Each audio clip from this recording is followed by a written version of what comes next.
Hey guys, my name is Jeremy Lee. I live in Atlanta, Georgia. Um, I've watched the other testimonial videos and I've found them very encouraging. It's good to know that there are people who are brave enough to take a stand for the rule of law. Let me give you a little background about myself. In my junior year of college, 1999, from my personal study and reading, I came to the conclusion that I didn't have any taxable income. So for the 2000 tax year, I tried to file a return to reflect this, but my return was categorized as frivolous by the IRS. At that time, I did not have the knowledge on how to reply to the IRS or how to properly rebut the claim that I was receiving wages. So after 2001, I pretty much gave up trying to rebut the claim and just decided not to file at all going forward because I knew I had no wages as defined by law.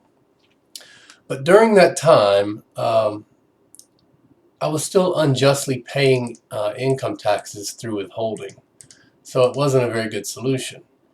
Um, and also, what I know now from reading Pete's book, it's not a great solution to not file. In most circumstances because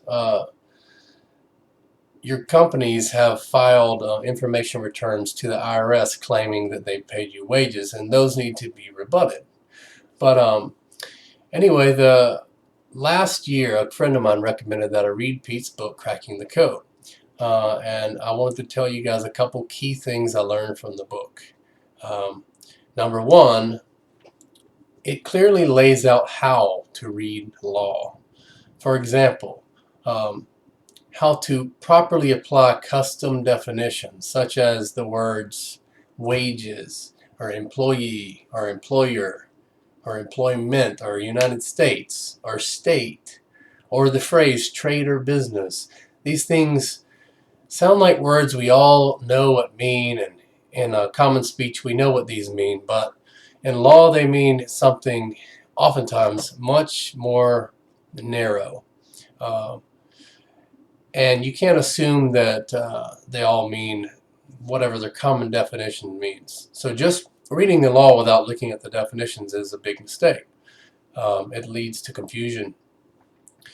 Another crucial point on how to read the law that I learned is understanding the limiting nature of the words includes and including when used in law.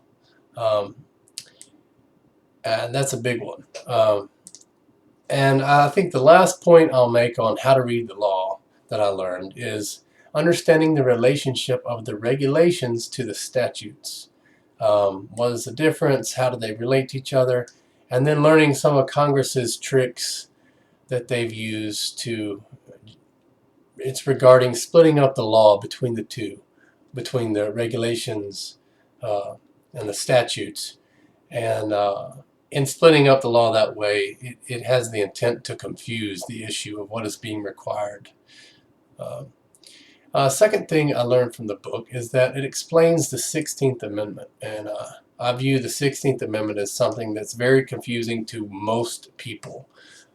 Even if you go onto a website, a random website, just pick one off of Google, most likely what they say about the 16th Amendment and what it accomplished is not correct. Most people think that the 16th Amendment allowed Congress to lay a direct tax without apportionment on the pay of all Americans. This is not true. The book helped me understand the real purpose of the 16th Amendment and how the widespread misunderstanding of it allowed for federal income tax to be misapplied to those for whom it was never originally intended.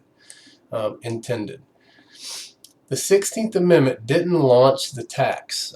The tax was already 51 years old at that point. The amendment just closed a loophole that the Supreme Court had found in 1895, by which some taxable gains were shielded from the tax until the adoption of the amendment in 1913. The federal income tax is an indirect tax based on the privilege of having federally connected income. So not only the book, but the website losthorizons.com has helped me a lot. It has tons of information.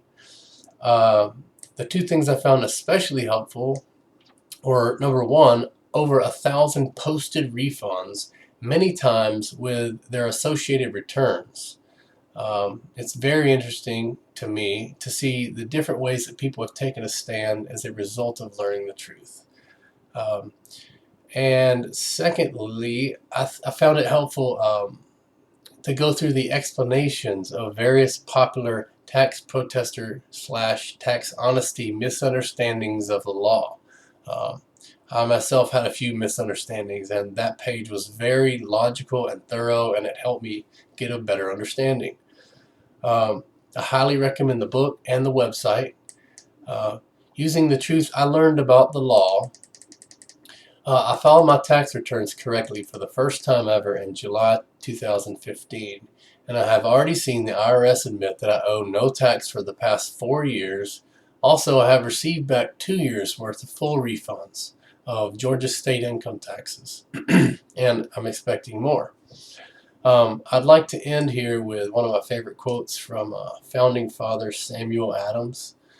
Uh, he said, "If you love wealth better than liberty, the tranquility of servitude better than the animating contest of freedom, go home from us in peace.